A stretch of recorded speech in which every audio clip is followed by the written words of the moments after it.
चुनाव आते ही सीटों के बंटवारों को लेकर गहमागहमी तेज हो जाती है। जाहिर है यूपी में विधानसभा की 10 सीटों पर उपचुनाव होने वाले हैं।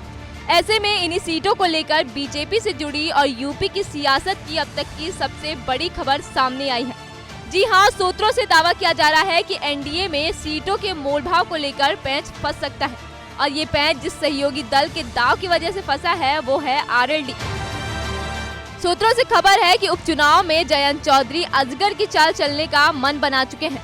बीजेपी से वो 3 सीटों की डिमांड करने वाले हैं और मीरापुर आरएलडी के खाते में जाने की जयंत चौधरी को पूरी उम्मीद है, क्योंकि आरएलडी विधायक चंदन चौहान के सांसद बनने के कारण मीरापुर विधानसभा सीट खाली हुई है।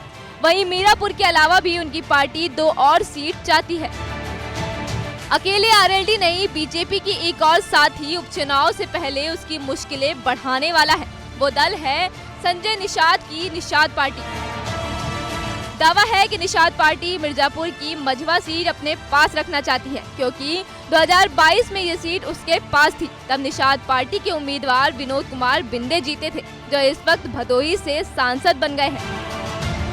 वहीं बीजेपी को लेकर चर्चा है कि उसने तय कर लिया है कि वो 10 सीटों में से एक भी सीट किसी भी दल को नहीं देगी, यानी बीजेपी किसी भी सहयोगी दल को सीट ऑफर नहीं करने वाली। और अगर ऐसा हुआ तो जो दल बीजेपी के साथ मिलकर उपचुनाव लड़ने का ख्वाब देख रहे हैं वो तो टूटेगा ही। एनडीए के भी बिखरने का खतरा मंडराने लगेगा। कहीं ऐसा न हो जो दल अभी एनडीए के साथ है वो सीट न देने से उनका साथ छोड़ दे।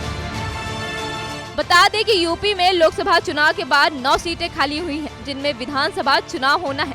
इनमें फूलपुर, खैर, गाजियाबाद, मझावन, मीरापुर, अयोध्या, करहल, कटहरी, कुंदरकी शामिल हैं। इसके अलावा इरफान सोलंकी को सजा होने के बाद वहां भी उपचुनाव होना है, यानी कि टोटल 10 सीटों पर उपचुनाव होने हैं।